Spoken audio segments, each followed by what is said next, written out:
We love you more, Vastine. So everyone, please take a moment, pour out in the chat, pour out your applause and your love, and thank Vastine for the time that we were able to spend with him today. And by the way, Vastine has his own show. We do a couple of programs with Vastine through the week. So get in touch with someone, find out what the schedule is, and we'll get you connected so you can get even more of Vastine. Okay. Thank you so much, Vastine. Thank you, Gary. Thanks, everyone. Yes. Yes, indeed. So, as we go through this weekend, I hope you can take some time in between and let some of this soak in. Hopefully you're taking some notes so that you can go back and understand. And a lot of the concepts you're going to hear this weekend, maybe all of them, are nothing that's going to be really new to you. Maybe you'll find just that one little nugget, that one little piece of information that clicks with you, because we are all totally different in the way that we receive information, process it, and then act upon it. So remember that. And if you can, just one, two, maybe three things that you can take from what you get here and use that and incorporate it into what you do on a daily basis, you will very quickly find that things in your life change. And, especially I always like to quote, I believe it was Zig Ziglar that said, if you help enough other people get what they want in life, that you will automatically get what you want. And I do believe that that's true. And that's why we approach everything here with a servant's heart. And if you can help the person next to you, the person that's going on your journey with you, you're always going to have a whole lot more fun, and you're going to get a lot more done. So thank you, Vastine. Thank you so much. Thank you, Gary. Thank you. Now, moving right along, we'll keep things going. If you are just joining us, our next speaker is, again, a very special lady in my heart, and she does so much for us. I've never had Deanna ever once tell me, well, that doesn't make sense. No, I don't think we should do that. Everything that I have ever asked, she's looked at me and said, you know what, we'll find a way to do that. And that takes a very special person to have that kind of an attitude. And like I said, in case you were not with us earlier, Deanna Mitchell is the COO of the ATS Junior Companies. Now, as COO, she has led ATS to record-breaking profits and key strategic international partnerships. Deanna is the CEO of the DeMarie Group and is known around the world as the woman who only has a GED but runs a multi-million-dollar business, and she is all business. Her life's mission is to be an example to women all over that no matter what, you can live your dreams. Here she is again, the one and only Deanna Mitchell.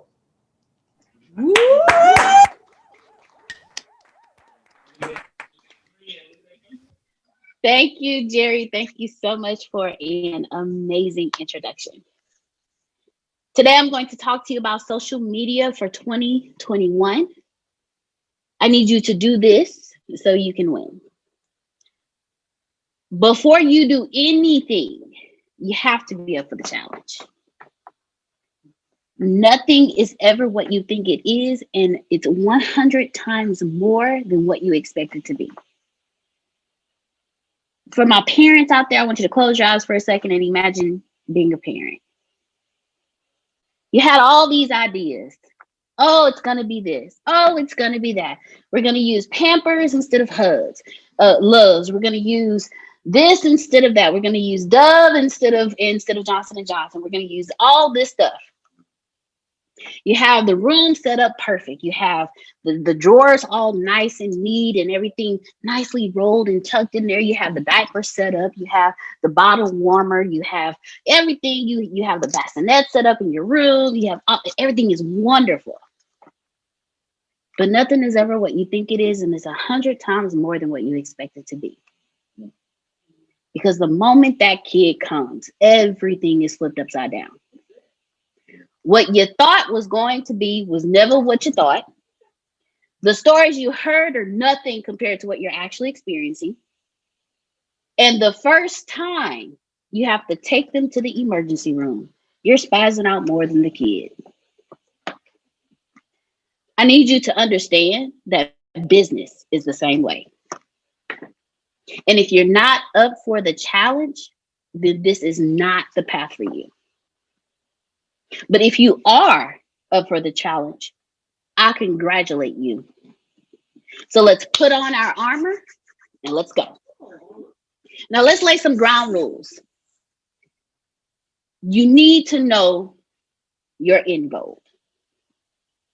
You need a focus point. And when you are creating this focus point, you need to make sure that you are not lying to yourself. Don't say my kids are why I do what I do when you know your kids are not what you do, what you do. Don't say I'm doing it for my marriage when you know you're not doing it for your marriage. Don't say I'm doing it to take care of my parents when you know they will taken care of, and all you want, you're trying to sound humble, and you're trying to sound, like you got this. Be serious about your focus point. I tell this story all the time, but there's a reason why I tell it, because I need you to understand something. I used to lie to myself all the time. I used to tell myself, my son is why I'm doing it. If it wasn't for my son, I wouldn't be here. My son, my son, my son, my son. He is the firstborn. Didn't ever think I would have him, and he's the only one. Well, let me let you understand something. My son was not the reasoning why I was doing what I was doing. The freedom of time to spend with my son was why I was doing what I was doing. You see the difference in that? That little shift in the words that comes out of my mouth means a lot when it comes to my focus point. See, if I only focus on my son, I'm going to get angry at him when I don't do what I want to do. I'm going to get angry at my son when I don't achieve my goals. Because I'm making him the focus point, which means when I don't achieve what I want to achieve, he's the reason why I didn't achieve it. But when I say I'm doing it for the freedom to spend time with my son, I have nobody else to get angry at but myself when I lose focus. So when you start this process, you need a focus point, whatever that focus point is. If it's to buy back your time, if it's to retire your husband or your wife, if it's to have the freedom to go on a vacation and not have to get a loan for the vacation and paying off your vacation 2 years from now. If it's to be able to pay for school so you don't have that student loan debt. If it's to fund your business so you can move it forward, but you need a focus point. Because if you lose that focus point, I need you to understand that you are not in control of everyday life. So you need to have the focus to stay on path. For my control freaks out there, for those of us who say, if I don't do it, it won't get done. For those of us who say, if I don't control it, I'm not a part of it. For those who say it has to go my way, and if it doesn't go my way, I'm going to have a problem. I need you to understand something. That's business. You are not in control of business, just like you're not in control of everyday life. You cannot control your consumers. You cannot control the platforms that you are on. You cannot control any of these. So if you do not have a focus, you are going to lose your path. And I just want to remind you, all I'm doing is laying some ground rules for you. Because in order for you to win next year, you need to have this in place now, not tomorrow, not as your New Year's resolutions, not on January 1st, this is what I'm going to do. No, you need to have this in place now, because if you don't, and you don't start being this now, you will not win next year.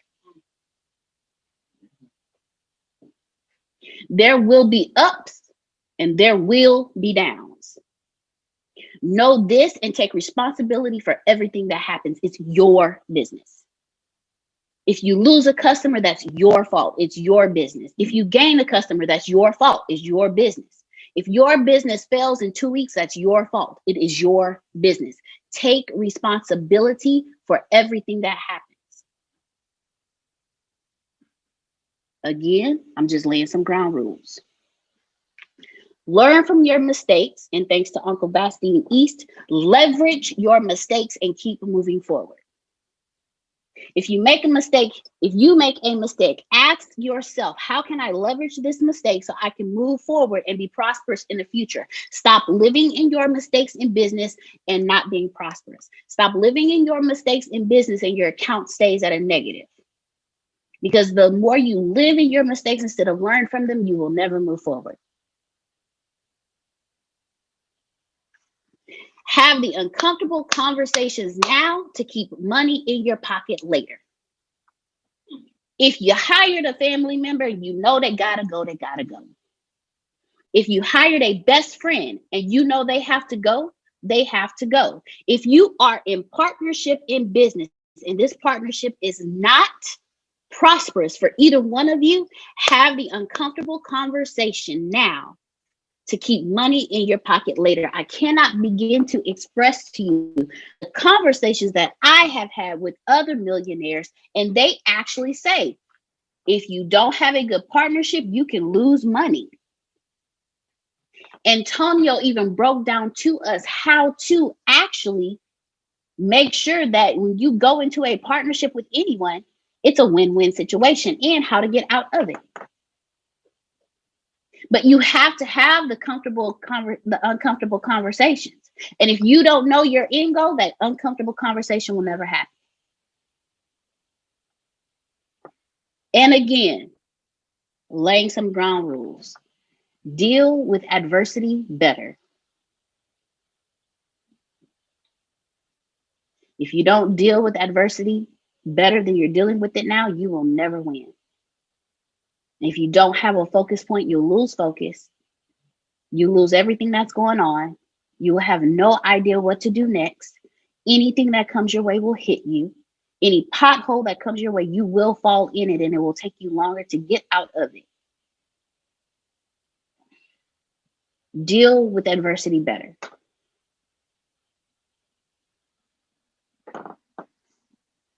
I'm going to now shift into what's going to help you win in 2021. Remember, I have to lay the groundwork first, because if you don't have that in place, no matter what you touch, it will not work. So get your battle armor ready so we can move forward. If you do this, you will win in 2021. You have to know what will work. You have to know what will work. Not every business decision is great for your brand. I'm going to repeat this. Not every business decision is great for your brand. How will you know? If you are focused, you will know where your brand is going and you will know what won't work. If you are in the food industry and your cousin keeps coming up to you and saying, man, you should really do this. You should really do those brownies. You should really do those cupcakes. And you're nowhere in that, and you serve barbecue or you serve gourmet pastries. Depending on your brand and what your brand is for, that may not work for you.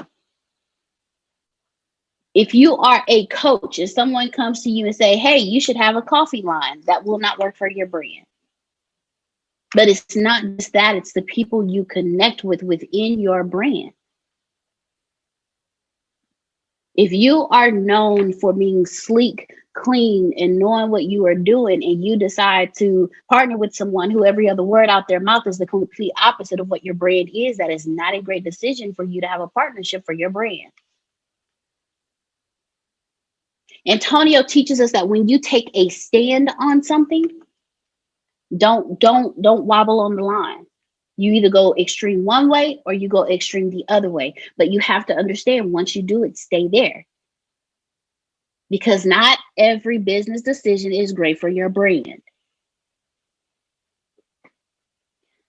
Before you move forward on a campaign or product or a service, Ask yourself these 3 questions. Now, I'll give you a second to get your pen and your pad together. Because again, you have to know what will work, and not every business decision is great for your brand.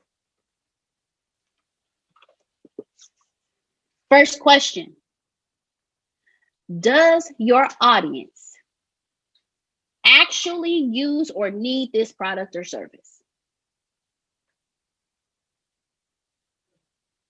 Do they actually need a new brand of toilet paper? Do they actually use toilet paper?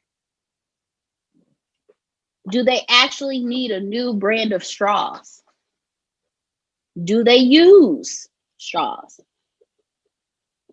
Do they actually need a back scratcher? Do they actually use back scratchers? But I want you to understand, when I asked this question, I said, does your audience actually use or need this product or service?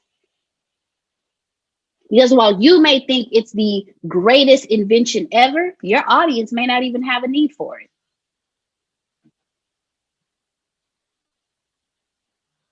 If you do these things, you will win next year. You will win in 2021 and moving forward, but you have to make sure that you do these things. The second question I need you to ask yourself is, how does the consumer world like this product or service or anything similar to it? Prime example, when which one was it? Was it the two-way pager when it first came out? It was one of them. Which one was it? You flip this way, you do this with it. The Evo Flip. HTC Evo. Sidekick was one of those. When those first came out, not everybody jumped on it. You know what? I'm gonna help y'all out even better. Let's talk about virtual reality.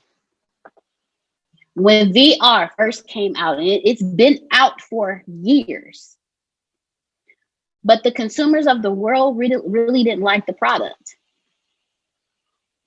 So anyone who started a business in virtual reality really didn't go that far at the time. Not everyone was catching on to the idea of virtual reality.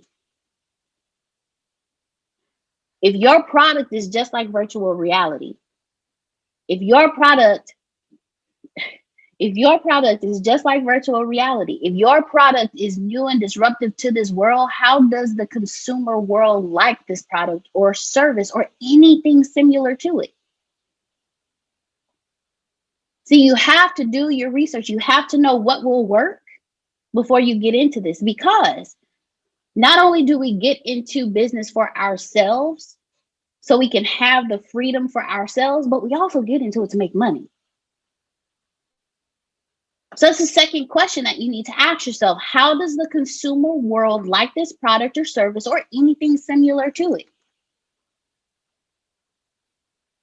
The next question that you need to ask yourself, do you know the potential growth of this product or service? Do you know the potential growth of this product or service? Do you know if it's capable of what you believe it's capable of? Have you looked into what is going on in the world? Can you take this product and mass produce it? Can this product be duplicated? Can this product grow? Do you see this product 10 years from now? Do you know what your product is capable of? Do you know the potential growth of this product or service?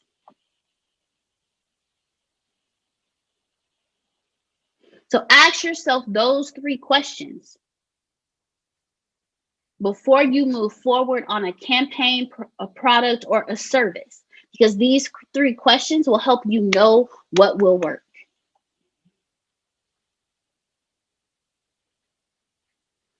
The next thing I want you to understand is you have to know if you are the right person for the position. Because if you don't work, nothing will work. If you are not the right person for the position, everything will fail. Antonio has a tendency to give us homework. We don't like it because the things that he reads aren't things that we would normally read on a regular basis. But he had us read about Instagram. My apologies. He had us read about Netflix. And in the process of reading about Netflix, I want you to understand that the gentleman that originally started it is not the same gentleman that is still in control. You want to know why? Because at some point during the growth of the company, he realized that he was no longer the right person for the position. And when he decided to move out of that position, the company grew even more.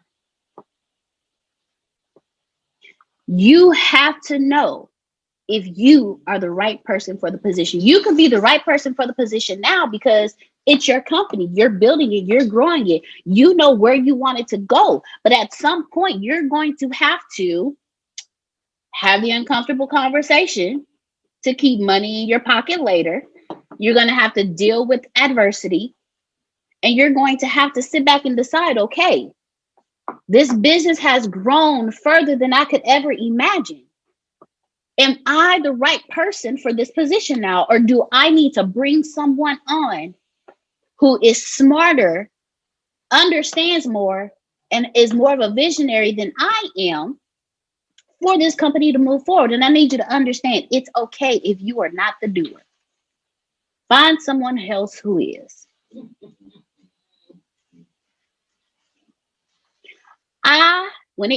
If you all know me in the D. Marie group, you also know I have a business partner. Her name is Grace Y. Sandals. There is a reason why she is my business partner. We are complete opposites.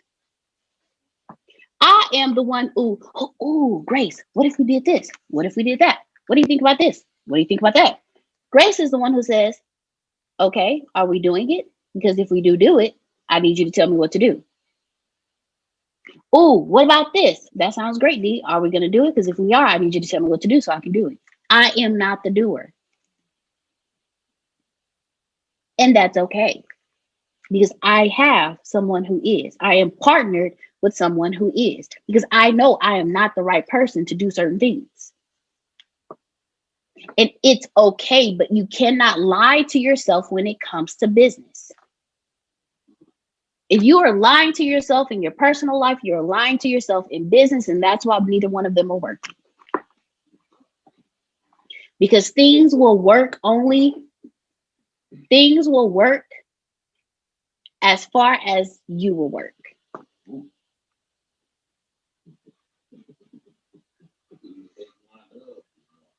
You have to know if you are the right person for the position. If you do this now, you will win next year. But if you don't go through this thought process now, you're going to hit a bump, a wall, a mountain, a pothole. You're going to hit it, and you're going to hit it hard. And you're going to sit there on the ground for a while. You're going to nurse it. You're going to nurse your wounds, and you're going to be like, okay, man, I wish I would have thought about this like last year before. I'm telling you what to think about. I'm telling you how to get through 2021.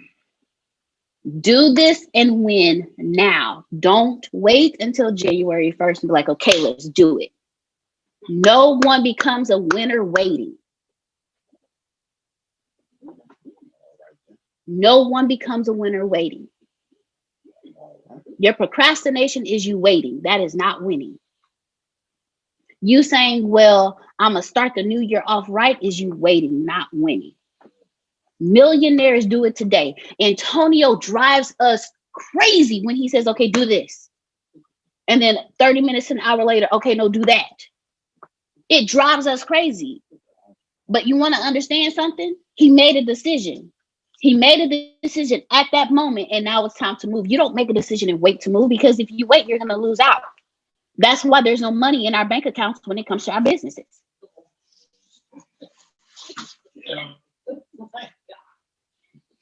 Things will work only as far as you will work. That's why you have to know if you are the right person for the position. The second thing I need to understand, I need you to ask and focus on is, are you the person to scale your business once you build a brand? You can build a brand. You can be the brand. You can stand on stage and talk all day, but are you the person that will actually scale the business once the brand is built? Or are you just the face? I don't know about you, but Mary Kay don't work her business.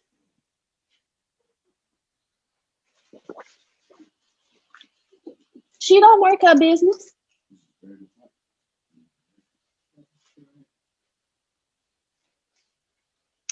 Jeff Bezos does not work his business.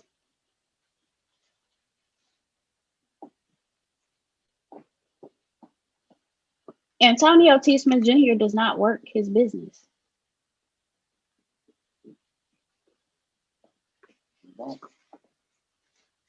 And it's okay. You have done what you did. I told Antonio this, I'm telling everybody. I'm a female Warren Buffett. I'm standing by that. And in 10 years, catch you later.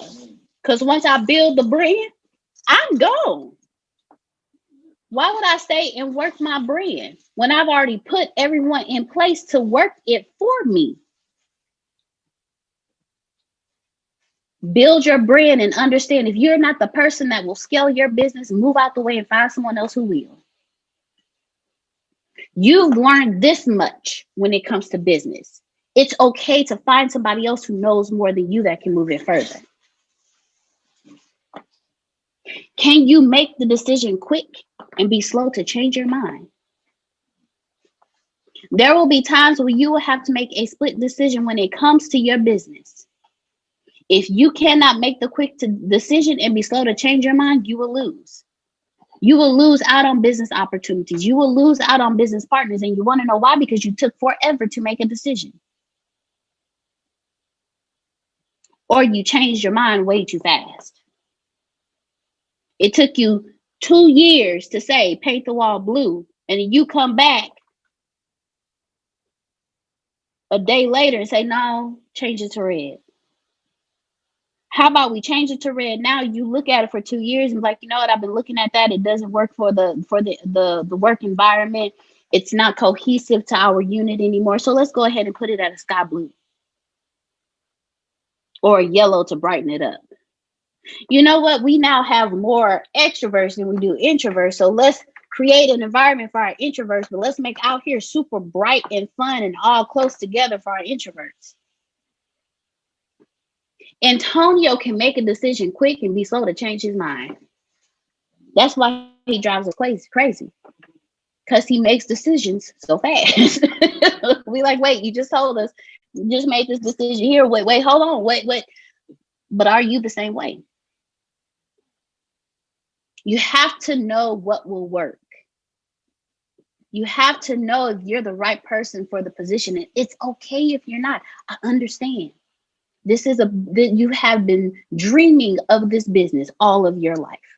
This is what you worked, shed tears for, shed blood for, sweat. You've lost sleep. I understand that.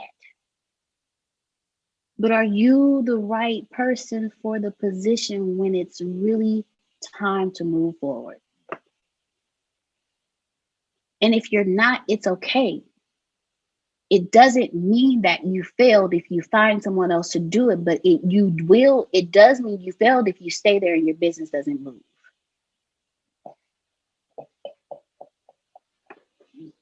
It's okay.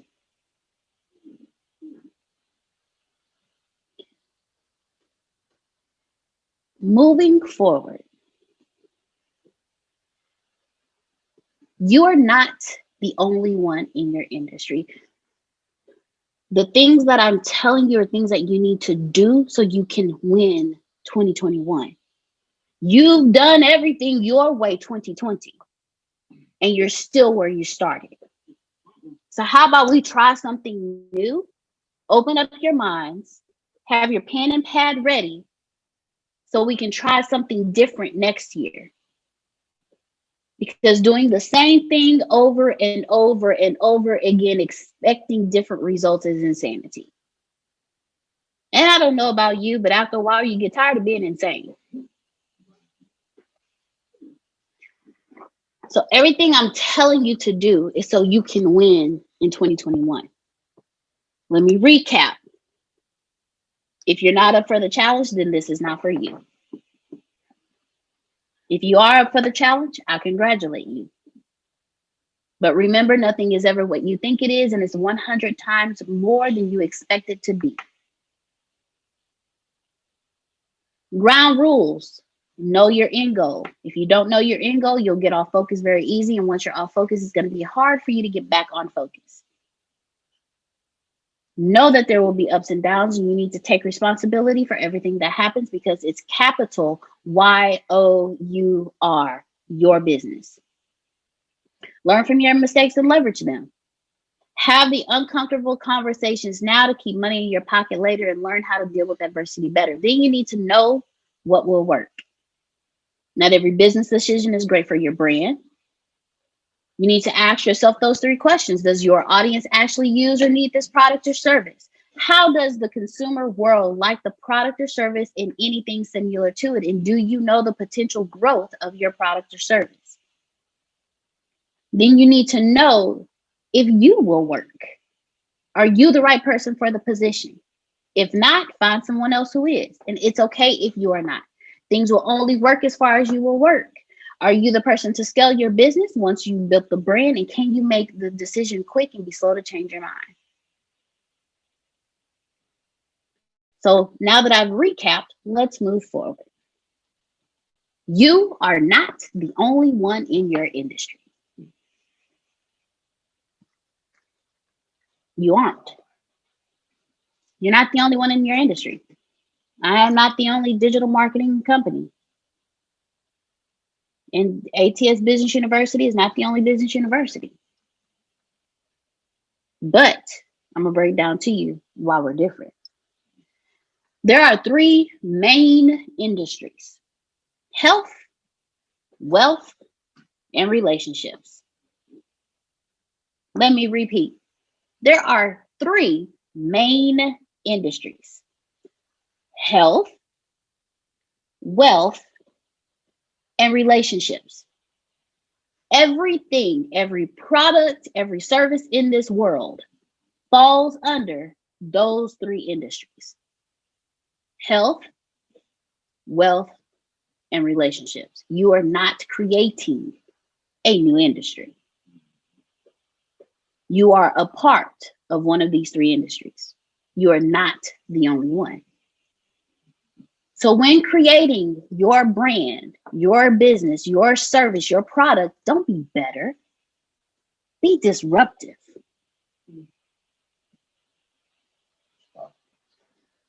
Outperform everybody in your industry.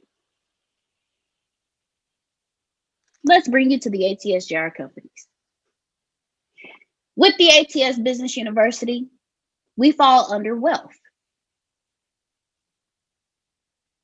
We are here to help you build your wealth. That's one of the main industries. A sub-industry of wealth would be education. You get education so you can have more wealth. Now, under that, you can branch off into health, wealth, or relationships. From that education, you can teach people how to take better care of themselves, or you can be the person they come to get taken care of. Under wealth, you can branch off and you can be under education. You can branch off into wealth and be the person who teaches people how to manage their money, how to get their money back, how to make sure they can get more money. Or you can be the person that takes their money. Under education, that subcategory would be relationships. You can go into relationships. You can teach people how to keep relationships, build relationships, grow relationships, help them get out of relationships, whatever you choose to do. But did you see how I broke that down? 3 main industries: health, wealth, relationships. ATSGR companies, business, ATS business universities is under wealth. Under wealth, the subcategory is education. Under education, we're teaching you how to get wealth. But we're not the only ones. But let me explain to you why we're disruptive. Who else do you know gives education like we give it? Where else can you go to get education for free and earn money while you learn? Where else can you go to get an education and not build up debt? Where else can you go to get education and actually call a counselor and get in contact with a counselor, and the counselor can walk you through and tell you where to go, how to do it, or even recommend to you, well, you know what? Because we don't have anything like that right now, let me let the dean of the school know. And then the dean, next thing you know, the dean's on the phone and say, hey, you know what, since we don't have that available to you, let's go ahead and do it now. The next 3 trainings that we do, that's what we're going to do just for you. That's how we're disruptive. We're not better, we're disruptive. And we outperform everybody in our industry.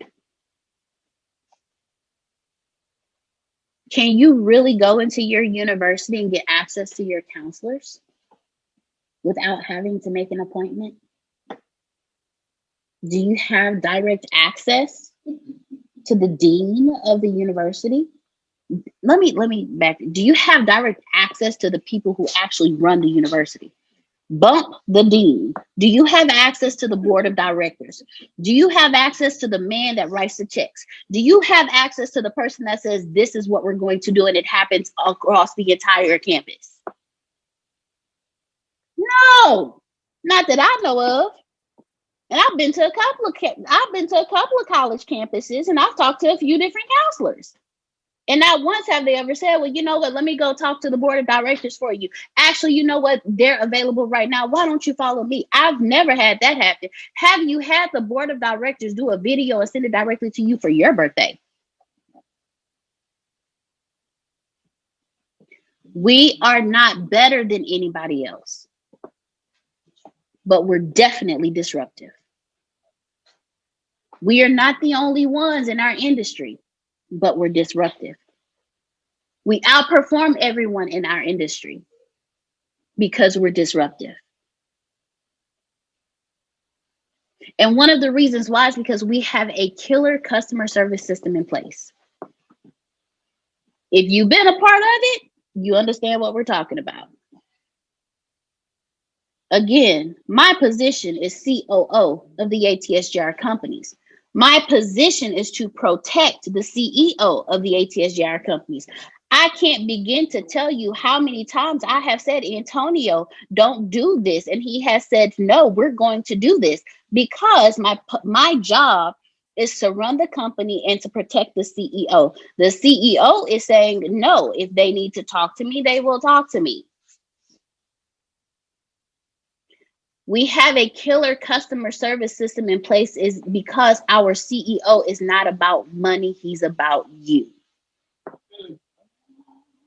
That's another reason why we're so disruptive. How many people do you know that you have been in contact with that have run companies and you have purchased something from them and have been able to have direct access to the CEO?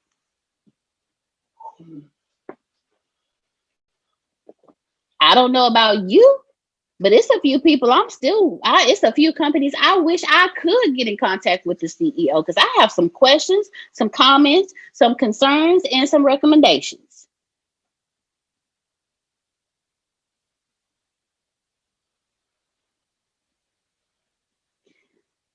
And because you are not the only one in your industry, you need to know when your industry is shifting and stay ahead of the shift.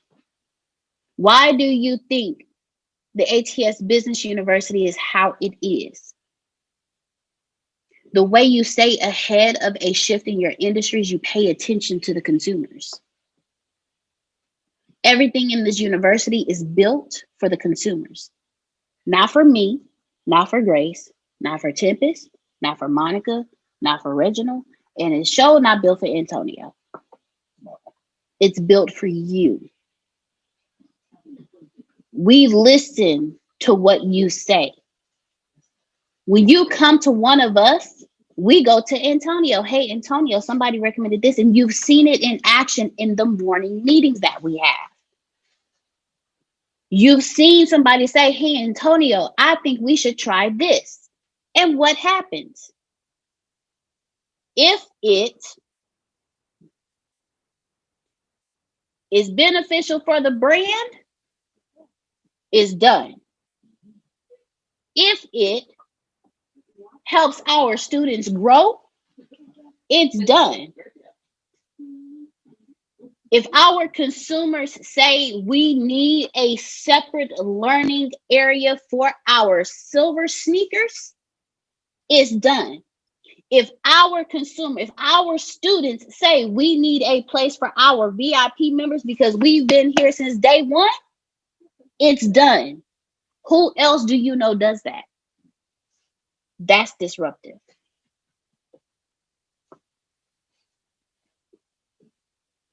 Do this and win.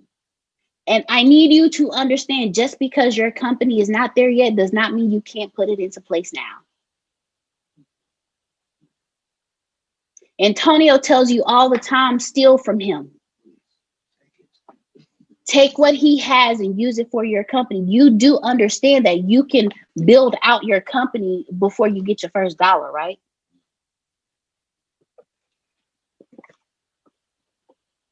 You can build out your company before you get your first dollar. That way, when you get your first dollar, you know where it's going. You have a system in place to put it there. You have the nets in place to catch the money as they come to you. But if you don't build it first, you're going to lose everything you get. It's like Field of Dreams, but it's not like Field of Dreams. If you build it, you got to get them to come. But if you don't build it, where are they going to come to?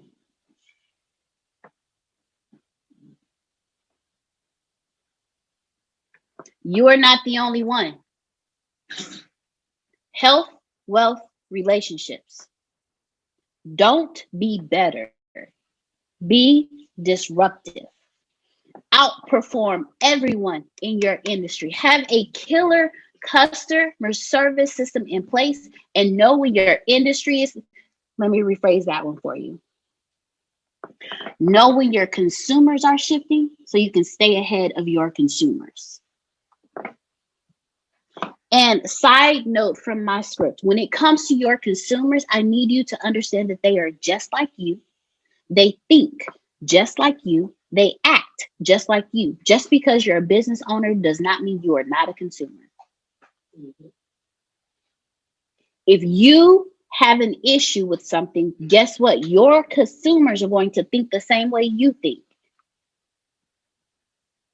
But if you forget who you are when you start your business, you will lose your money. Your consumers are just like you. Marketing is not the pretty pictures and the perfect words and the perfect videos. Marketing is understanding the psychology of the people who buy from you. Why do you think Coca-Cola, Amazon, Starbucks, why do you think they're as productive and prosperous as they are? Because they tapped into your psyche. You can do the same thing if you remember who you are. Moving into the next thing that you need to do so you can win for 2020. When it comes to your social media platforms, ladies and gentlemen, you must understand the platforms. While they may be your favorite platform, they may not be the favorite platform for your consumers? I know. I promise you, TikTok has my heart, has my time, has all my laughs. TikTok is my place of happiness. But I don't know TikTok like that. I'm a consumer.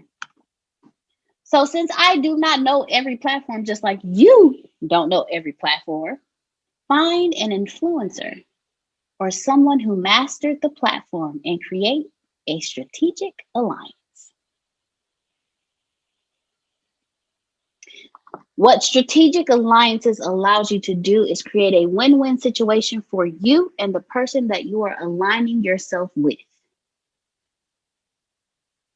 A strategic alliance allows you to align yourself with someone who has mastered that platform so you don't have to.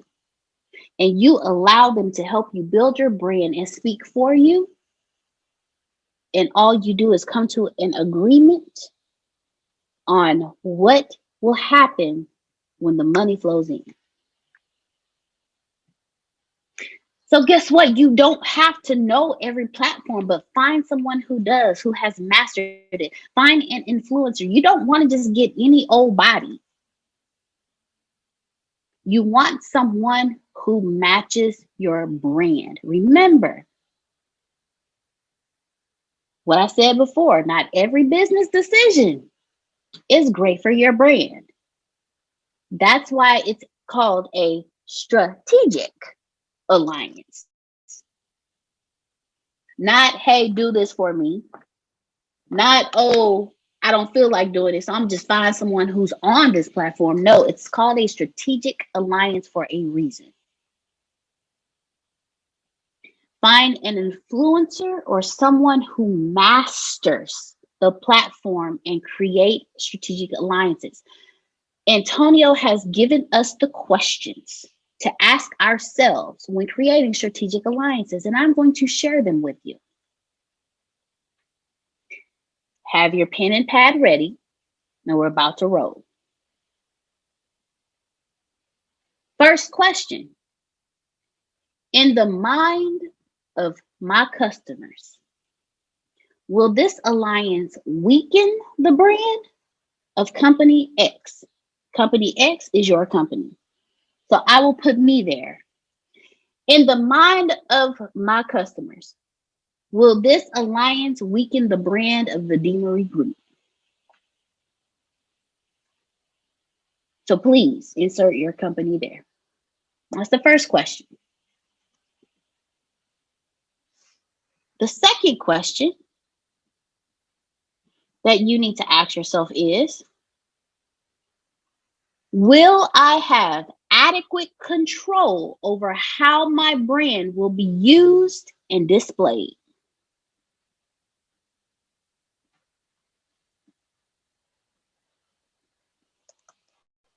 I'll repeat it. No worries. Will I have adequate control over how our brand will be used and displayed? Question number 3. What is the long-term benefit of merging with this company?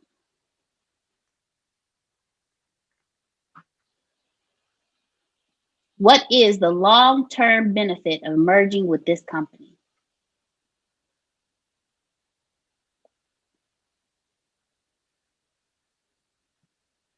Number 4. What is the purpose of the co-branding venture? Is it to open into new markets or to create a new product? And I'm going to pause right here for a second while you write that down, because we're going to dig into this one. What is the purpose of the co-branding venture? Is it to open into new markets or to create a new product? Remember when I told you there are only 3 main industries: health, wealth, relationships. If you are in health or wealth, you can still get into relationships. If you are in relationships, you can still dig into health and wealth. If you are in wealth, you can still tap into health and relationships, but you need to choose one. So when you are creating a strategic alliance, is it to open into a new market? If you're under wealth and you're in education and you want to shift into a different part of wealth, like financing, will this strategic alliance open into that market? Or do you just want to create a new product that's attached to what you're currently doing? And this co-branding venture with this company will help you. If the DeMarie Group or the ATSJR companies or the ATS Business University wants to create a new product with such and such financing code, so the ATS Business University can have a course specifically teaching you how to finance, that would be creating a new product. But if the ATS Business University wanted to actually put their feet in financing, we would co-brand with this company, with ABC Financing, so we can tap into a new market. I hope I broke that down so you can understand the difference. That's why I wanted to pause here for a second. Because there's a difference into opening into a new market or creating a product. For those of you who are Gary Vee fans, let me help you. Actually, I'm going to use two. Actually, no. I'm going to use one because everybody knows Beyonce knows. Everyone knows Beyonce.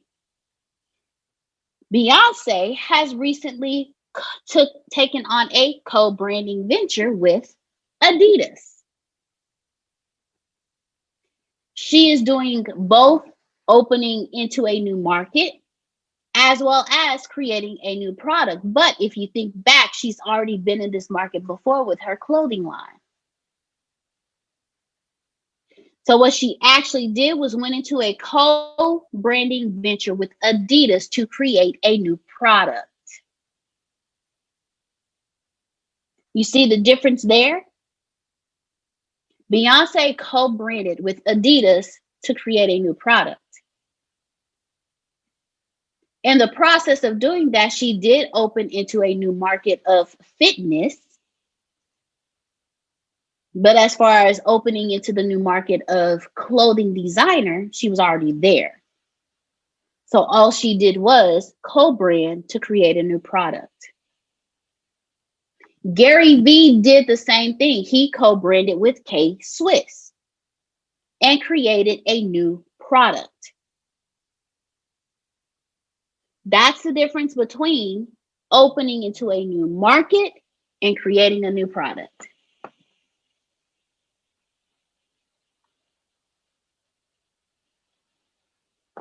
Let's move to question number 5.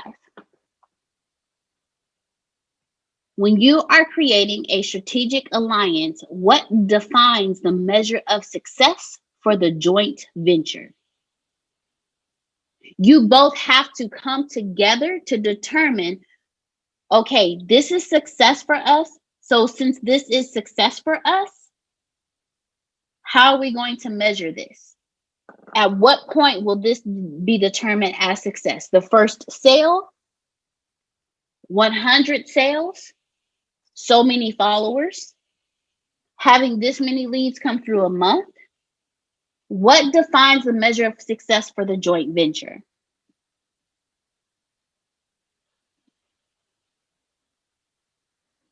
That's question number 5. Question number 6. What are the exit strategies? If the alliance is hurting the DeMarie Group, how soon can we get out and at what cost? You never want to go into any type of joint venture without having an exit strategy. You never want to go into any type of joint venture without an exit strategy. You don't want to go into business without an exit strategy.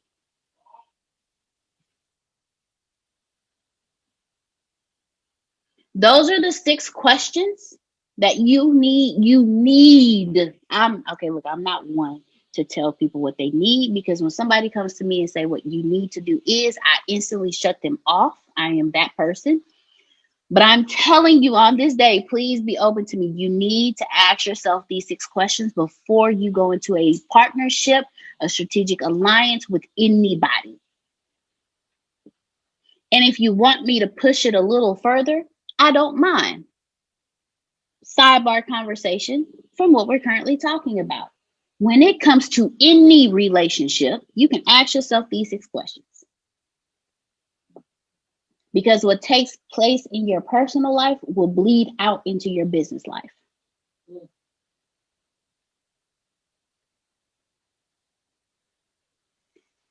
Back to planned conversation. Here we go. Ask yourself these 6 questions before you decide to go into partnership with anyone, before you decide to build a strategic alliance with anyone, and before you decide to build a business on any platform that you're looking for someone to help you build your brand, an influencer or someone of that matter. Because you want to make sure that it does not hurt your brand. Remember earlier I told you need to know what will work. Not every business decision is great for your brand. This is one of those decisions.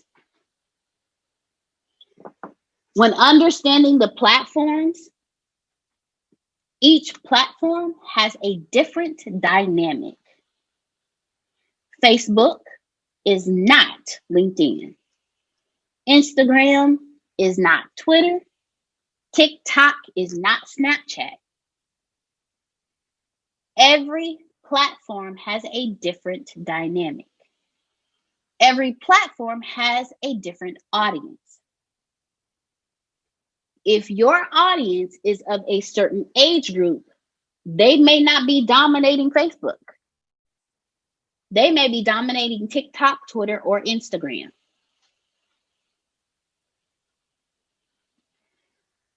If your dominant customer base is all about how to, you might not want to put all your how-to videos on YouTube, on Facebook. You might want to put those on YouTube.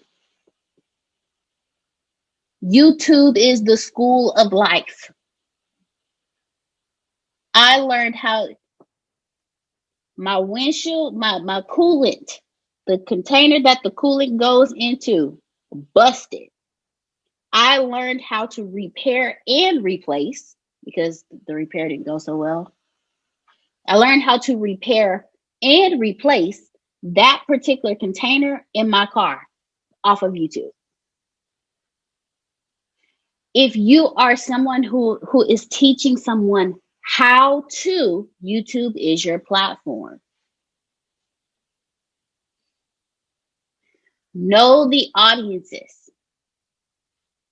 Know what audience is on what platform. But the reason why you need to be on every platform is because just because your audience is your age that you think doesn't mean you can't tap into the younger generation, because guess what? They're going to turn 18 eventually. They're going to get jobs. They're going to have money. Why not put your brand in front of them before they get to that point? Think about this. When you were a kid, you loved McDonald's. You knew what the golden arches were before you knew how to speak. But you couldn't buy it for yourself. You had to eat whatever the parental unit purchased for you. But the moment you had your own money, it didn't matter if you were 16, 15, 14. The moment you had money in your pocket and it was time to go get you something to eat, you went and purchased on your own free will what you wanted to eat with the money in your pocket. What makes you think these teenagers, preteens, what makes you think that they will not desire your product when they get older? And this is a new world, ladies and gentlemen. You have 12, 13, 14-year-olds starting their own companies with more money in their bank than you had at the age of 21. Why not put your brand in front of them? Why not have a TikTok? Why not have a Twitter account? Why not have an Instagram? Know the audiences of each platform so you know how to deliver your brand to them. You can't deliver your brand on LinkedIn like you can on YouTube or TikTok or Instagram or even Medium. You can't deliver your brand the same way. So you need to understand and know the audience on each. Understand how the platform functions. There are some platforms where you can't put an entire website or an entire biography. You can only put little snaps or snippets of something. Understand how the platform functions, because if you don't know this, you will lose next year. You can't do one platform what you do on another platform. Also, you can't not add value to anyone and expect for them to just throw their money at you. You have to give in order to receive. Those are the rules of life. The more you give, the more you receive.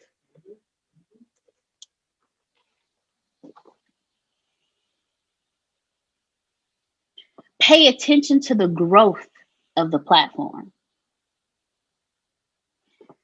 When Facebook first started, people thought, that's not going to grow. Look what happened. Political candidates run campaigns on Facebook.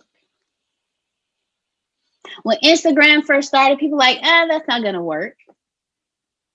You can purchase filter packages so you can filter things on Instagram. People thought TikTok wasn't going to work. It was almost banned. Well, guess what? There are 90-year-old grandparents on TikTok that have more followers than you right now. I've seen them. I've seen them. Yes. Pay attention to the growth of a platform. It mirrors when I tell you know your industry, know when your industry is shifting and stay ahead of it. Know when a platform is dying or growing. Because if you stay on a dead platform, your business will be dead. You're going to be upset because you're spending all this money on ads on a platform that is dead when you didn't even pay attention to where it was moving to. Snapchat was the bomb. Everybody was on Snapchat. I never really got into Snapchat. But where is Snapchat today? Do you hear people talking about it?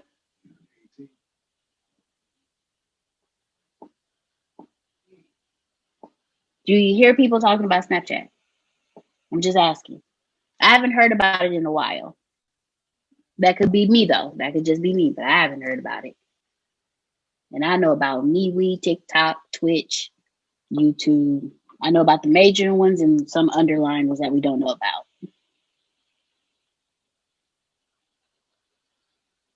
And with that being said, don't be emotional about the platforms. If it dies, let it die and move on. What would happen if that platform loses momentum? You start losing momentum in your business. If you put all of your eggs in one basket and you put that basket to the left and you watch it and those eggs never hatch, you're going to be upset.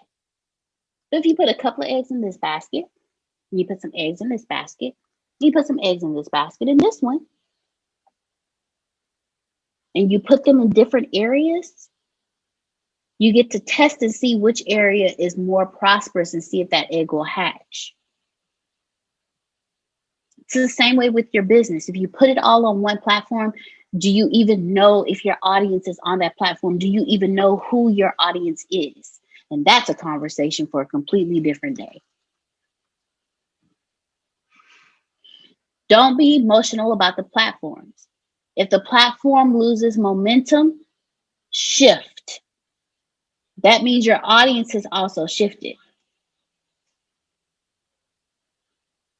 I present to you this question: do you have roots in other platforms? It's okay to have roots in several different platforms because your audience is across all platforms. There are people on Facebook there are people who actually do not have accounts on Facebook. Like, there are people who do not, they will, if they pick up their phone, you will not see a Facebook app on their phones. But they may have Instagram, they may have Twitter, they may have all these other platforms, but they will not have Facebook. You have some people who have Medium as their primary platform because they love to read. Do you have blogs? Have you written a blog? Have you taken what you've learned from us and turned a video into a blog?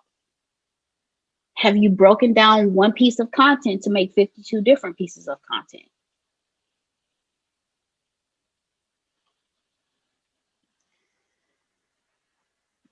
Do you have roots in other platforms? Your social media will really grow if you have fun doing it. So if you don't like the other platforms, find something about that platform that is fun and go for it.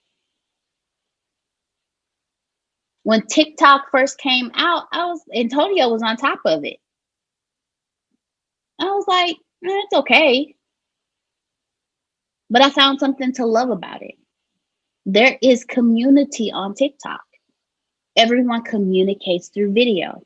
You can also communicate through song. So for those of you who speak and communicate the best through song, you can put up a song. You can sit there. You can put a filter on and you can just stare off. And let the song play. And you'll get like over 100,000 likes.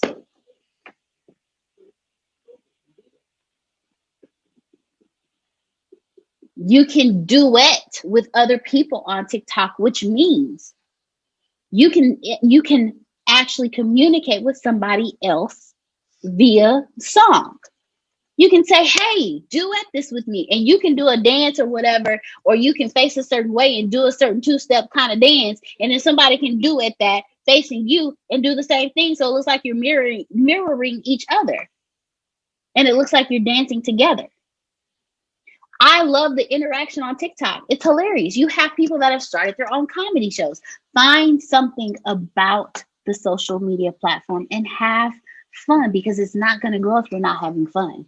If you're only on there for business, your business won't grow. But if you find something about the platform to truly enjoy, to truly like, that draws you to it, you'll have fun with it. And when you have fun, your business will grow.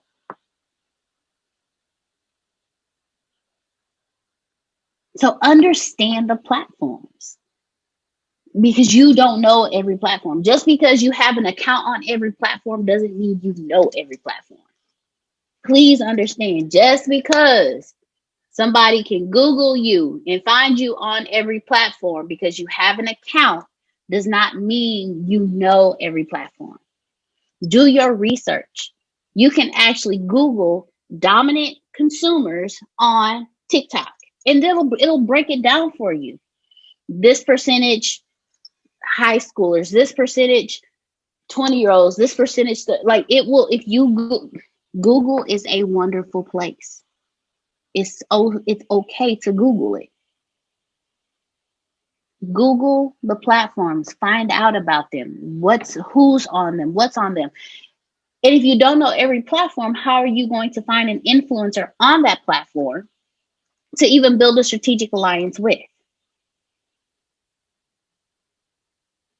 You see how all of this goes together?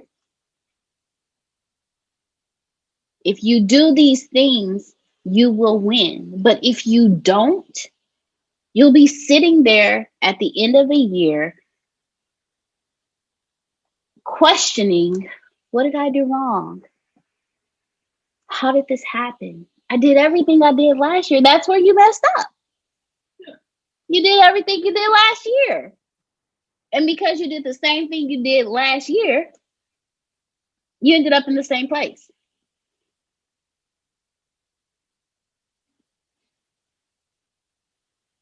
Understand the platforms. Now, what I want to do before I move into the next portion, does anyone have any questions? I would love to see if anyone has any questions about anything that I have discussed thus far.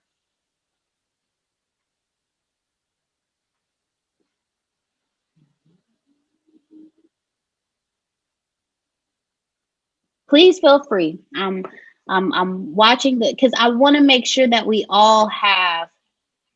I see you, Miss Janita. You take okay. All right, Miss Michelle.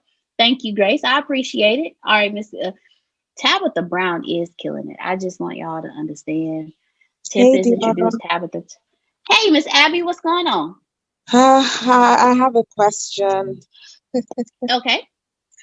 Okay, so what happens if you've been doing your marketing on your social media platforms, you're having fun with it, you're incorporating your personality into your marketing and everything, but but your customer base does not seem to be increasing. And it's not like, and you're doing something different. You did something different in 2020 than you did in 2019. It's not like you're being redundant and doing the same thing every year. You're actually changing it up, trying new things, being more creative, but you still are not getting the numbers that you had projected you wanted to get by the end of the year. Wonderful question. Absolutely wonderful question. You actually moved me into my next portion. So there are two different types of growths on social media. You have the organic social media platforms, which are like TikTok and LinkedIn, and then you have the platforms that you can run ads on. But the thing is, are you running different types of ads? Like, are you testing? Are you testing out what is actually saying? Have you tapped into your consumer's mindset? You have shifted things because we've actually watched Abby grow. We've seen Abby shift things up. We've seen things change. So if there's still no change, now it's time for you to start testing. Same product, two different ads. And what that is it's called split testing. And with split testing, you basically take A and B, same product, same audience, two different types of ads. You can be running the perfect marketing ad campaign. It can be on point, every platform. You even shifted it up for each platform because it's different, but it could be one word that's completely turning your audience off. It can you could be saying get this for free, and that could be turning them off. But if you're testing it in test A, you have, hey, get this complimentary session. B, get this free session. And complimentary can be running a lot better. You can be getting more leads coming in and generating more leads because of the word complimentary versus the word free. So now start split testing your posting, start split testing your ads, and do it across all the platforms that you can run ads on. And when you run an ad, it actually allows you to do split testing. Because again, when it comes to the psychology of your consumers, if the word free makes you look this way because it's too good to be true, your audience thinks the same thing. But if you're drawn to complimentary, like, oh, okay, well, what's complimentary about it? And you start asking questions, your audience can be the same way.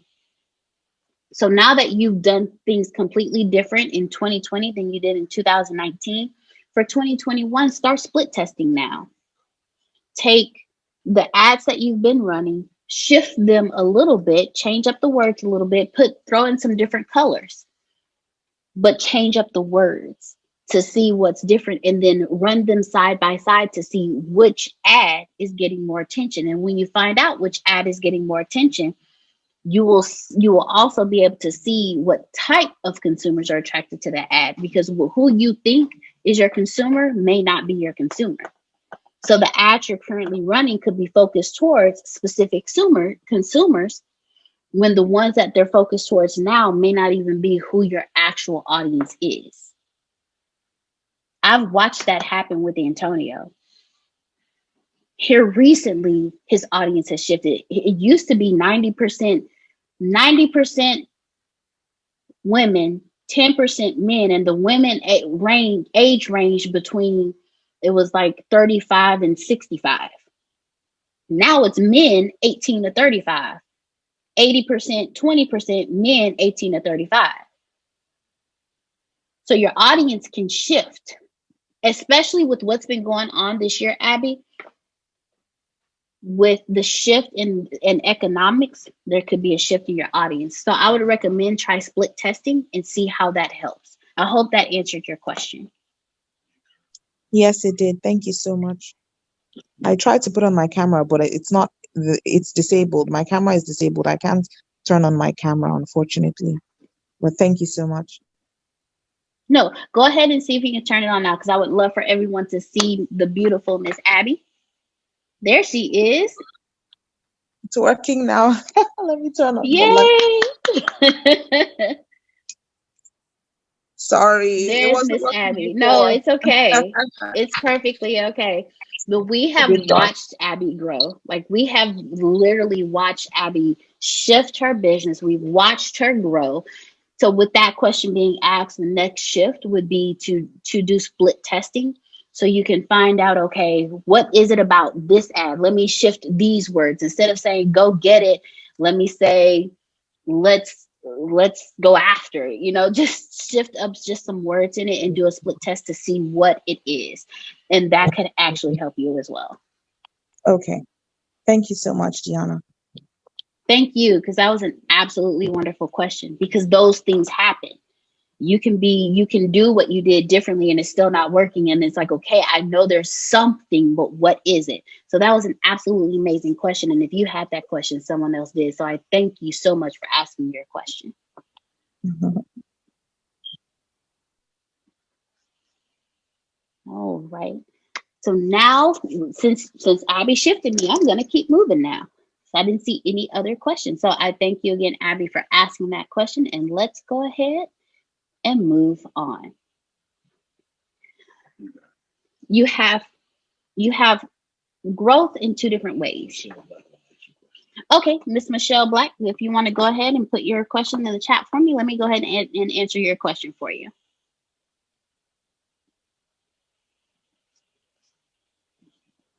Okay, and until it pops up, I will go ahead and keep moving. On social media, there's two different types of growth. You have organic growth, and then you have growth that can be ran by ads. So I'm going to tell you which platforms that you can run ads on for your growth and which ones you can use organic growth. Your organic social media sites are your TikToks and your LinkedIns. The platforms that you can run ads on: Instagram, Snapchat, YouTube, Facebook. You can also run it on Instagram stories. With these two, you have two different types of growth. So when it comes to these platforms, you have to create two different types of campaigns. You can't do on LinkedIn and TikTok what you do on Instagram, YouTube, Facebook, and those platforms, and Twitter. You can't do the same thing. And I need you to understand something. When it comes to running ads on social media, the biggest companies in the world are still not spending enough, so ads are still underpriced. Antonio has said this on several times. The day you begin seeing Coca-Cola and Amazon and Pepsi advertising on social media is the day you can expect for your ad pricing to go up. So for 2021, what you need to do is make sure you have a marketing budget. Create that marketing budget so you know this year, this is what I'm spending. This year, this is how I'm doing this. This year, I'm going to make sure that I can do my split testing. I'm going to make sure that when I find out where my audience is, who my audience is, I have the money to run ads in that area. So right here, I want to know how you turn likes into a sale. How do you turn likes into a sale? Wonderful question, Mr. Rafia. You turn likes into a sale by having conversations. The conversations are what creates clients. You've heard us tell you that before, but it's true. If someone likes something on your page, go to their page, send them a message. Say, I want to thank you. First off, what they like. If they like it, go into their inbox. I want to thank you so much for liking my video. Can you please let me know what about it did you like? Then go to their page, see what's on their page, like something on their page, comment on something on their page. We've seen Antonio actually do this, and we've seen what comes back from that. And then from there, as you build them, they're going to start researching you, and you have to have a sales funnel in place to turn that like into a sale. So if they're on your page, where can they go where you can get their name, their phone number, and their email address? Do you have a mailing list that they can subscribe to? Do you have a product where when they click the link and they go to it that you're giving away do you have a product that you're giving away for free?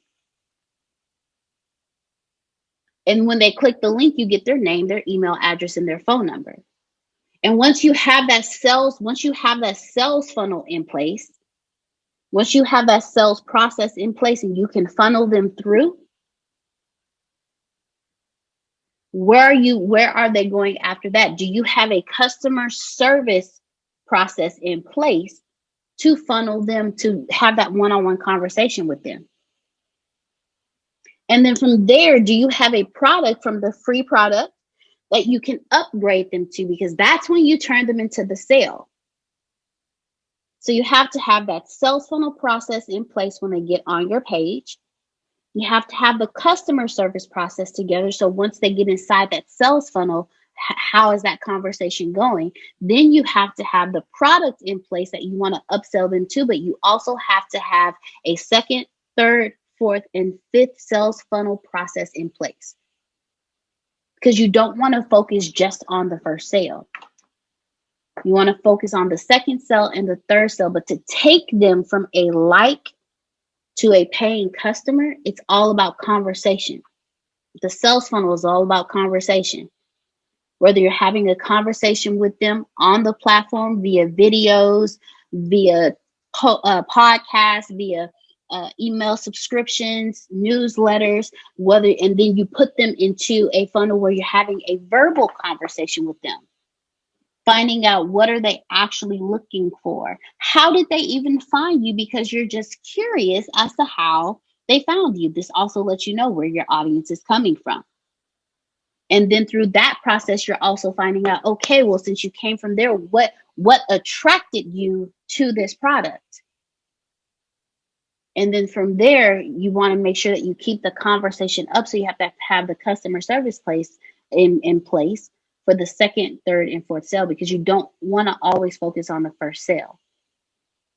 You want to create those super fans that Antonio teaches us about. The super fans will be there no matter what. They will share your products for you without you having to tell them to.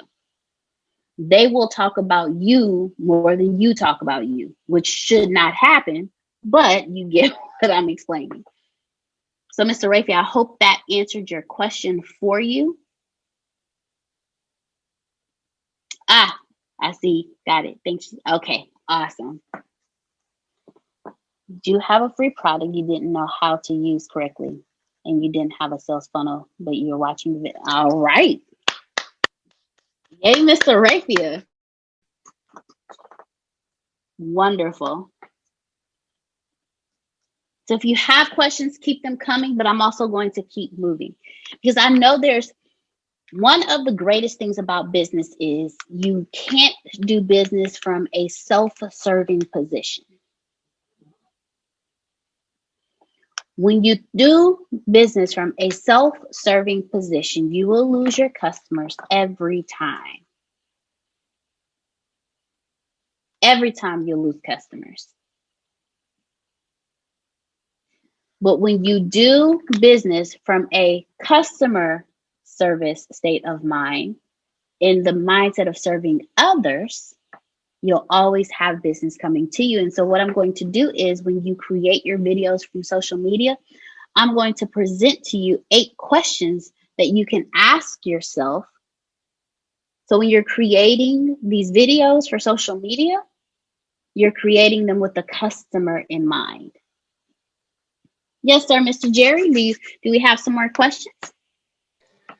Yeah, I wanted, you know, and we've had some of these discussions before and, you know, talk about working with other clients and doing some different things. The thing that I notice, and of course, I'm probably in the older generation for a lot of folks that are doing these types of things online and marketing, and I'm kind of old school, or at least came into things old school first off, you know, and then you figure out some new ways. But it seems to me as we go through this process, and of course, when you're running a small business, I mean, you may wear a dozen different hats, and you're trying to work on your marketing campaigns, and you're doing work on video for branding with the type of things that we do, and keeping everything balanced and moving forward. I think it's easy to allow it to become mechanical in some ways because, you know, I mean, in the old days, somebody walked into your store, you sold them something, you were talking face to face. Now we're marketing to people, and some folks don't respond to your marketing, right? So you look at percentages and you try to do the best you can to continue improving. But I think sometimes we, as marketers and as business owners, we can kind of get calloused to what we're doing, you know, and not keep fresh. And I know social media is a big deal. I mean, and social is the word. And it's like we've just kind of skip over that when we talk about marketing a lot. You're not, obviously, but it becomes a physical thing, and we forget that it is so much social, and it is so much about people that we really have to remember that. And I guess the question is just, do you have any advice to kind of keep that from settling in, keep that from happening to us? You know what I mean? And something to keep us sparked and to keep moving forward, to be able to do those A/B testing and to do the new idea that you came up with on video, and to do without allowing it to stagnate you. That's kind of my question, if that makes any sense. It makes perfect sense, and it's a wonderful question, and it actually leads me into the next section. So instead of the questions that I'm about to present to all of you, and Jerry, this will definitely answer the question that you just asked. Instead of considering this just for videos only, consider this for every time you interact with a customer. So Jerry, when you send, for those who do interact with your marketing, those who do comment back to them, but have these questions in mind. And that's going to be the key. That's going to help you not become stagnant with what you're doing or become mechanical or automated when it comes to your marketing. Every time somebody responds, every time somebody clicks a like, every time somebody makes a comment, you respond back. Always keep the consumer in mind. Things have shifted. We used to be The times have shifted in regards to the industries that we're in. We used to be, what is the industry called prior to the industry age that we're in now? Industrial. We were in the industrial age, and it's shifting from the industrial age, and it shifted into the information age. We want information. We are numb to the automated. So we now understand what's automated and what's not. We want to actually talk to people. So when you send out your messages and someone responds, respond back, and respond back to them genuinely. You know, if I posted, "Oh, Jerry, this is a great post," and you actually responded back to me and you were like, "Thank you so much, Deanna. I really appreciate that. You know, so what brought you here today?" You start asking me questions like wanting to start a conversation with me. I'm going to be shocked. I'm really going to be shocked. Like, wait a minute, somebody's actually talking to me from this company. This is surprising. When you think about the consumer and how it shifted from industrial to information, how it shifted from face-to-face to online, and how all communication, we carry many computers with us everywhere we go. Our emails, our text messages, how we interact with each other is all on one device. So if you get here, you got them. We barely give out our email addresses, but if you ask us for our phone numbers, we'll text you, we'll send you a message quicker than we'll call you. So when someone messages you, 9 times out of 10, they're doing it from their phone. So you have their 100% attention, because our phones don't leave us. You will leave your wallet at home before you leave your cell phone. So when it comes to not becoming mechanical, the questions that I'm about to ask, think about these questions every time you interact with someone. And the moment you see someone like something, ask yourself these questions and respond with these questions in mind. So take these questions and take them out of just video and move them into your everyday correspondence with your consumers. Your first question is, why am I here? Why am I here? Why am I on this platform? Why am I here on this earth? Why am I here in this business? The second question is, how can I provide service and value to others? The third question is, if this was the last correspondence I was ever going to do, what should I say? Question number 4, if this is going to be the best correspondence on this particular topic with this particular person, how can I make this the best correspondence ever? Question number 5, what would present this conversation in the best way if ever presented before?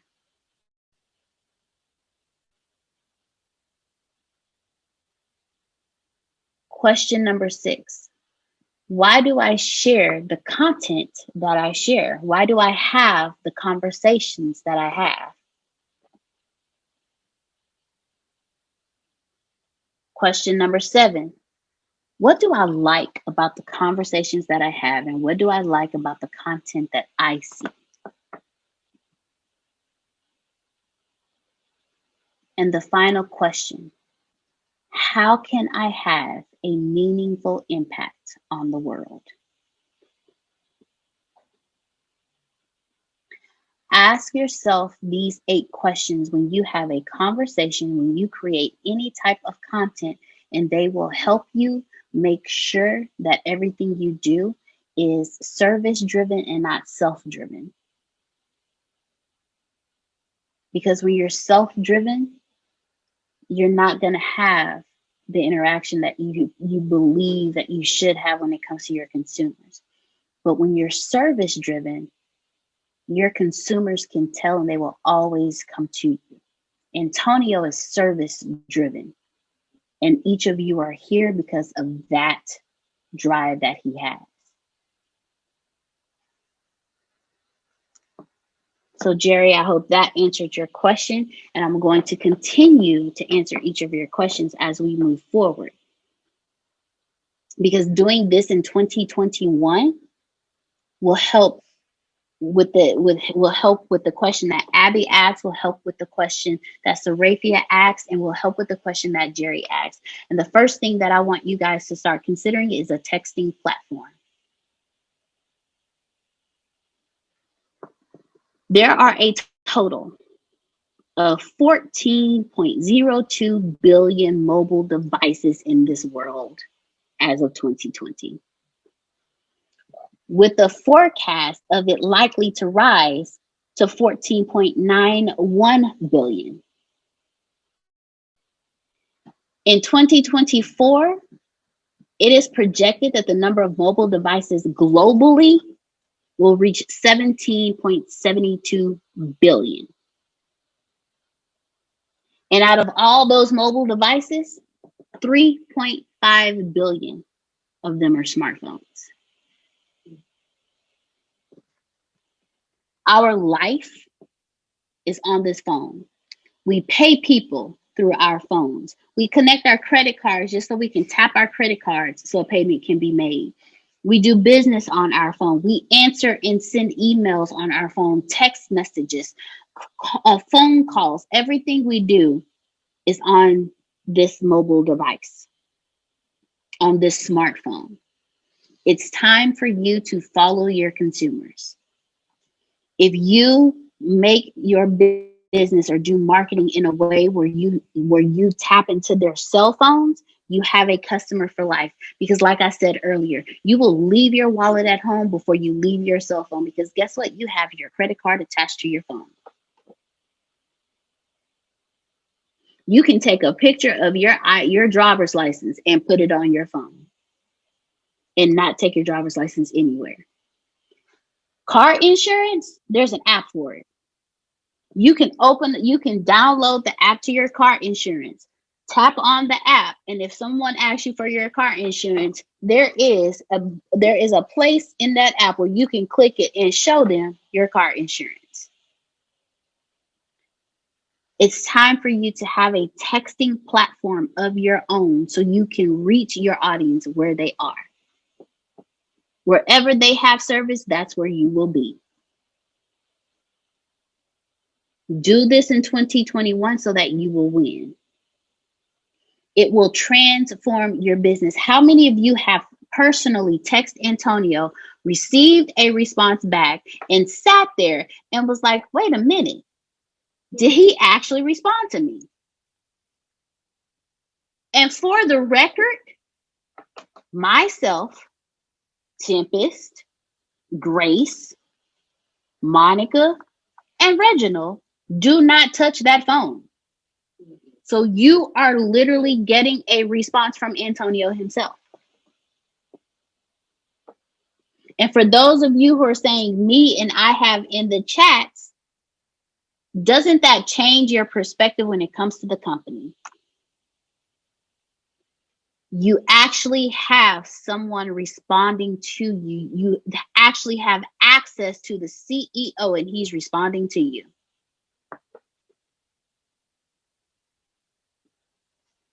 It's time for you to do the same. It will transform your business. Use text messages like you use email. Find you an app that you can send out group text messaging that addresses each one individually, and it comes back to your cell phone so you can respond to them and say, hey, that's good to hear. How many of you have actually received a text message from Antonio saying, hey, I'm just checking on you today. We haven't seen you, and I just wanted to make sure you were okay? Via text message, not email, but text message. If you use text messages like you use your emails, you'll get a high response. It increases your engagement, and you can add more value to your consumers. And if you actually reply to the text messages, as you see in the chats, it changes how your audience, how your consumers feel about you. I promise you, if I could text Beyonce right now, I'd be like, hey, I really loved that song, Brown Skin Girls. And she responded, I appreciate you. When did you hear it? How did you find out about it? And I told her, well, I have the album. I want to thank you for purchasing that album. And then off top, she said, hey, I noticed you also have a son. He's absolutely cute. I will never put my phone, I will sleep with my phone on my chest, waiting for another text message, because now I feel like I have a personal relationship with her. How many of you feel like you have a personal relationship with Antonio because he responds back and genuinely cares?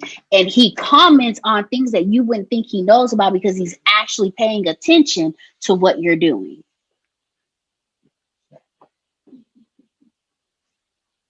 It's time for you to do the same. Actually care about what your audience is doing. Create that texting platform for them so you can actually respond back to what they're saying and add value to them, because it makes it more intimate and it makes your audience feel more connected.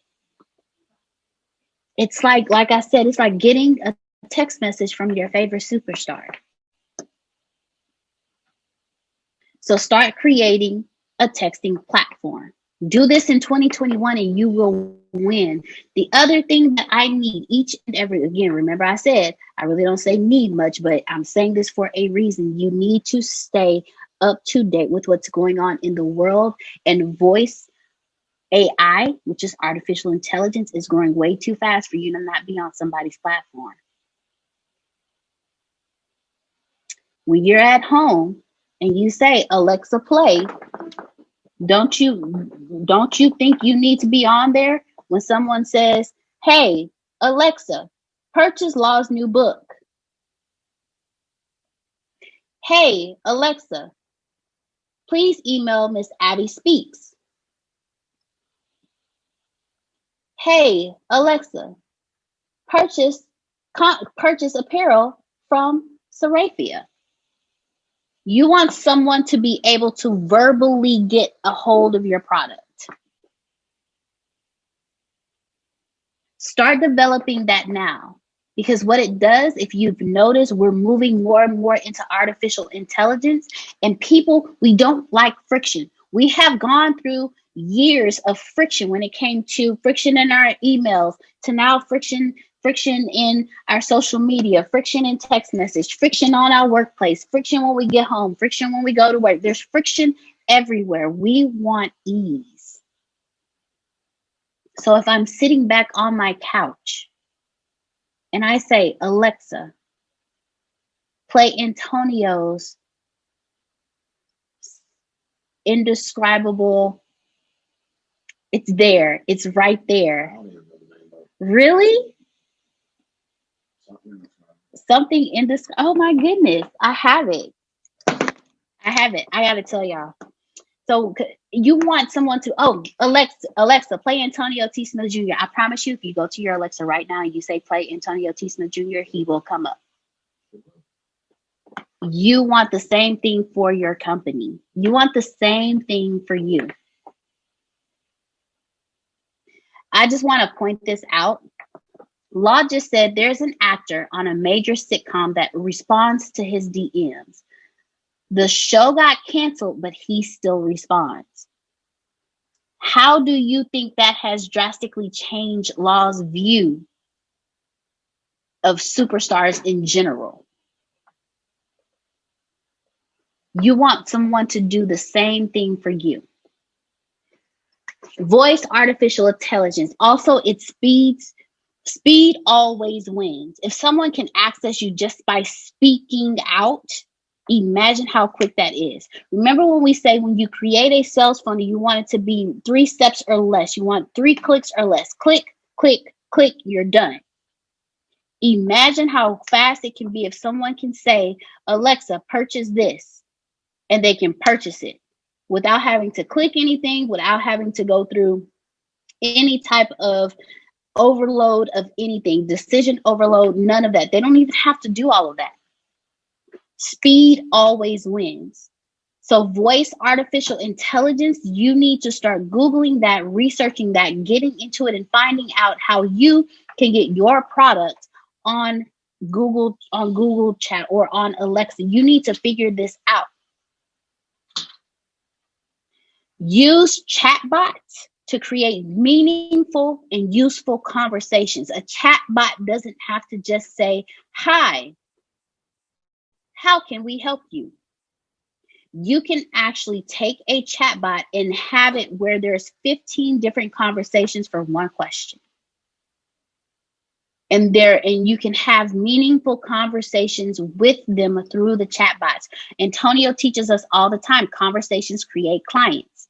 Tailor the automated messages to meet the needs of your customers. And think about whether you want to offer customer service, info about your brand and or products, everything that you have, you can do that through a chatbot. If they say, schedule appointment, you should be able to have a process through the chatbot where they can schedule an appointment. You can combine voice artificial intelligence with your chatbot. So when they ask these questions out loud, your chatbot responds to them. This is extremely important. You have to stay up to date with what's going on. You have to shift with the times. The next thing I want each and every one of you to consider, congratulations, Miss Cynthia. That is awesome. Miss Cynthia said, I am learning that skill set as I type. The next thing I want each of you to look into is Twitch. I have a Twitch account. Antonio has a Twitch account. He used to stream his games on there, but one of the things that I noticed about Twitch accounts is they're not just for gamers.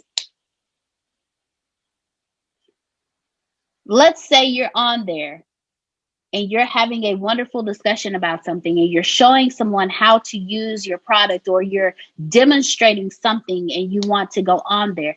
Everybody is not on every platform. You may have someone who's on Twitch that's not on YouTube that has no clue how to properly use a certain type of product. You can stream it on Twitch. It's huge for gaming. Yes, ma'am, Miss Charmone. It is huge for gamers, but it's not just for gaming. And it's a different type of audience.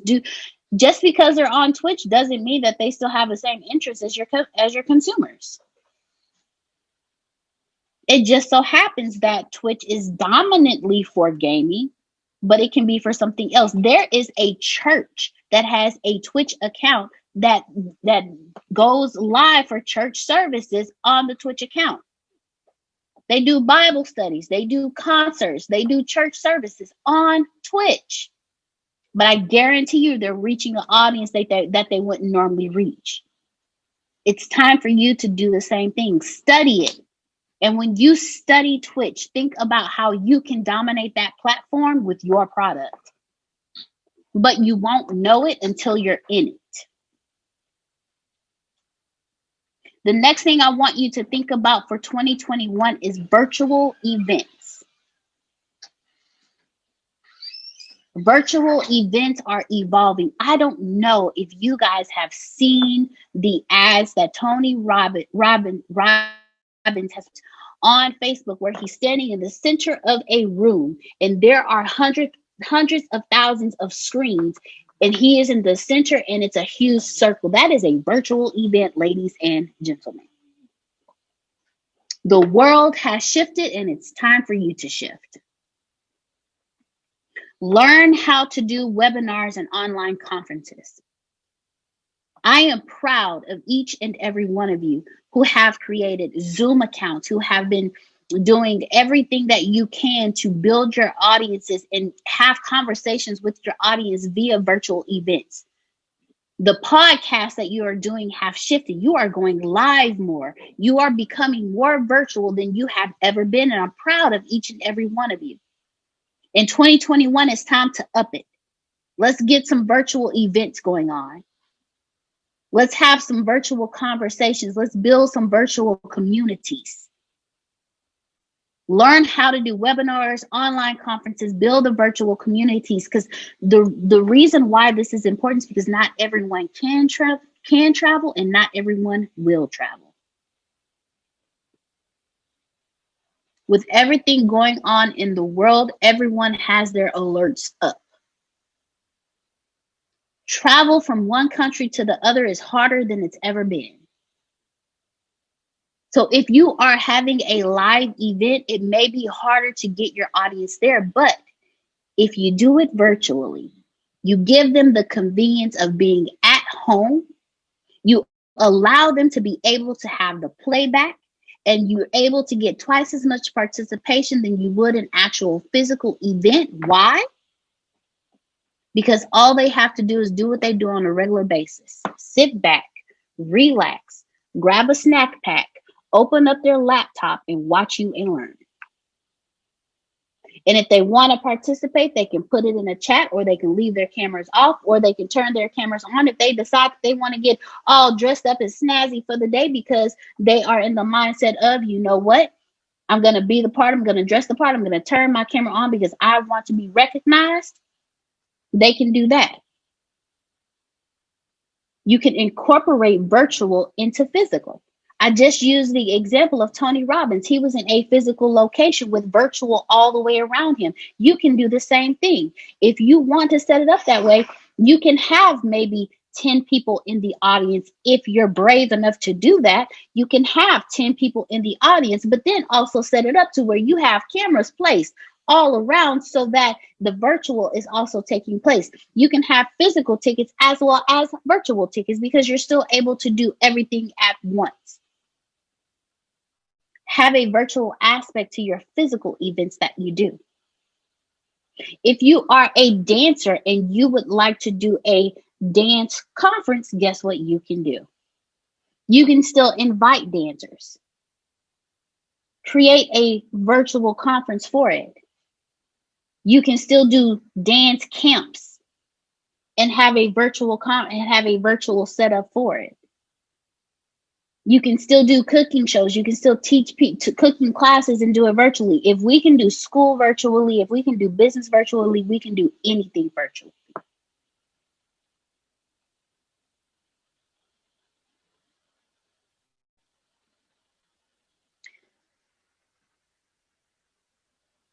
When you pay attention to your platforms, when you know what your end goal is, and you know and understand what will work for you, how to go about doing it, you will win. Ladies and gentlemen, I thank you so much for allowing me to spend this time with you on this day. I'm looking forward to watching each and every one of you grow, and I thank you for joining us.